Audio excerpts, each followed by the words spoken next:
Hello.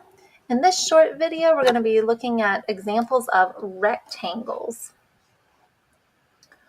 On the left, it says, in rectangle ABCD, what are the values of x and y?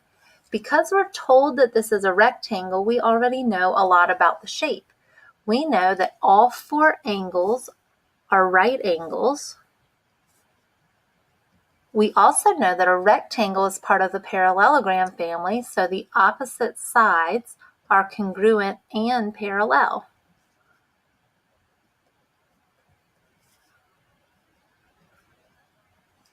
By including that information, now I can use this diagonal as a transversal across parallel lines, which automatically means that we can include some alternate interior angles that are congruent. So this 7y is now equal to 35 by alternate interior angles.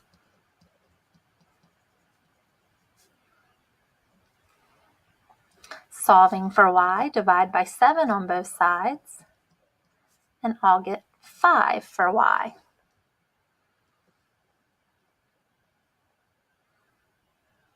I think this is supposed to be an x, not a z, if we're looking for x and y. Okay, so if we plug that 5 back in, I'd have 7 times 5, which is 35. That should make sense because it's a congruent alternate interior angle. So now I need to solve for x. So I'm going to use a feature of the rectangle. We know that all four angles of a rectangle add up to 90 degrees. I've already used 35 on the upper part of this angle. So to find x, I need to subtract from 90 degrees. 90 minus 35 is 55. So x is equal to 55.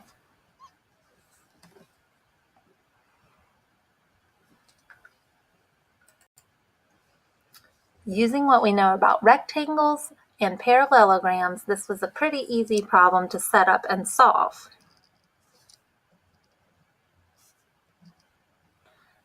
Next, let's look at an example that uses the sides of a rectangle. It says in rectangle DEBC, EB is 12, CB is 4. What is the approximate distance from point E to C?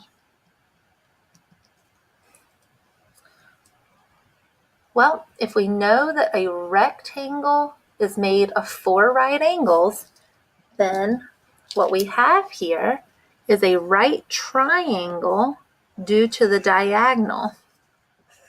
And we know all about right triangles.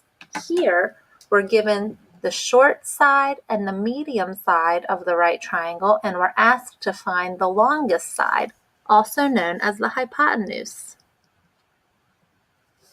My mind immediately goes to the Pythagorean theorem. The Pythagorean theorem is a squared plus b squared equals c squared. The short side I'm going to use as a, the medium side I'm going to use as b, and the hypotenuse I'm going to use as c. 4 times 4 is 16. 12 times 12 is 144. 16 plus 144 is 160. To get x all by itself here, we need to remove the square. The inverse of a square is a square root. So we need to find the square root of 160. I'm going to use my calculator for that.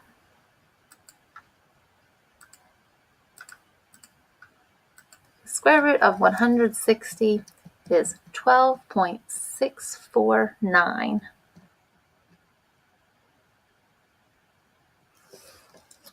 Thank you for watching this video about rectangles. The next video will be about rhombuses.